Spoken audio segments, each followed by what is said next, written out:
Hey guys, it's Omer from MMOs.com. Another quick weekly news recap of all major MMO news. Announcement at the week ending February 4th, 2019. This is episode number 185 of the recap, and the first bit of news this week comes from COG Games regarding Kurtzpel. The 2v2 anime-inspired fighting game officially launched their website this last week and opened their doors to pre-registrations for their upcoming closed beta. I'm not sure when that closed beta begins, but we do know the game itself is launching sometime in Q1 of 2019, so it should be launching no later than the end of March, so my guess is that the closed beta will be starting in the next few weeks.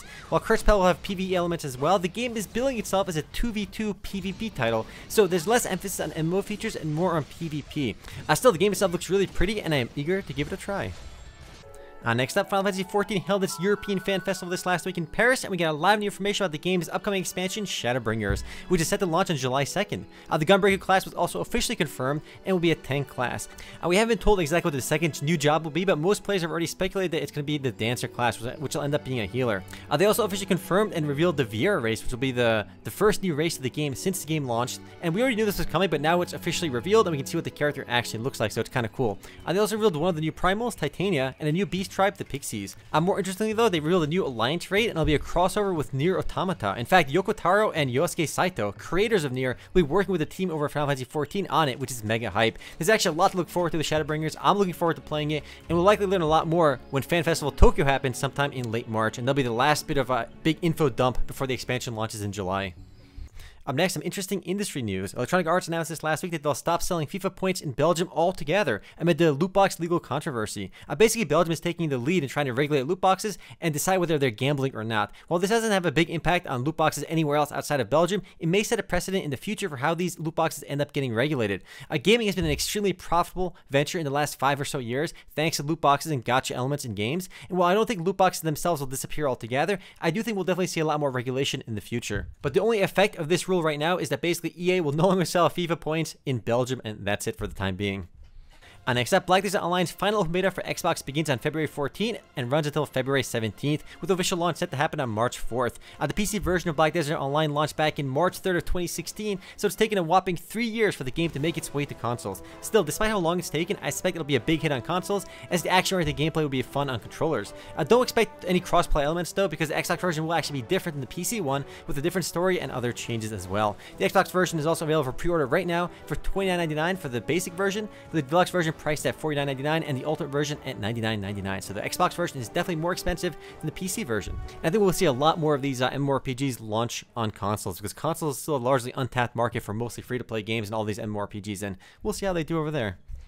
Up next is Sci-Fi Robot Ninja MMO. Warframe launched their Fortuna Profit Taker update for the PC, PlayStation 4, and Xbox One this last week, and it adds the new mission, lore, weapons, items, and the new Baruch Warframe. And Warframe has always been on point with their updates because unlike most games, they tend to update their PC and console versions around the same time, usually within 24 hours. The game is currently averaging 53,000 or so players online on Steam alone, and remains one of the most popular free-to-play games in the West.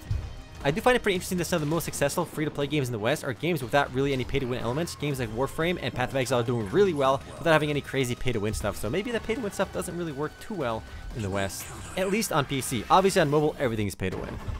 Next up, CCB Games released an awesome new trailer for their sandbox sci-fi MMORPG EVE Online. We don't talk too much about EVE Online. The game is still incredibly popular and averages about 24,000 players online at any given time. Plus, it has a free-to-play option now as well. Also worth mentioning that the game is now officially owned by Pearl Abyss. They announced their acquisition back in September of 2018, and they bought the studio for $425 million, and it's since been completed. We'll see how well EVE Online does under the ownership of Pearl Abyss. If you've never played EVE, it's worth checking out, even with its steep learning curve. And the new trailer they released is actually really cool. I feel like all the EVE Online trailers I've seen are always pretty badass.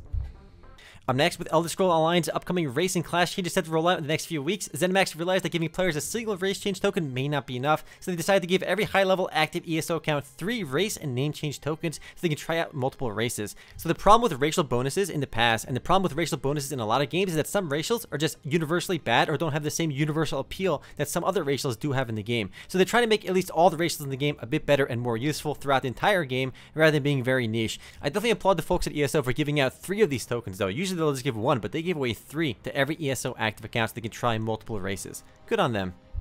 Next up, some pretty big news for Tera. The game is launching a classic server at the end of February, which begins at patch 27, so it'll contain content from VM1, VM2, and VM3 eras. It'll also have basic classes with the exception of the Reaper, so no Brawlers, Gunners, or Valkyries. They also said they're massively increasing the success chance of enchanting and masterworking, which should make that process less frustrating. The classic server will be PvE as well, but who knows, they might do a PvP one later. We've seen a lot of MMORPGs see a lot of success with the classic servers, including Ragnarok, EverQuest, Arcade, and so many more.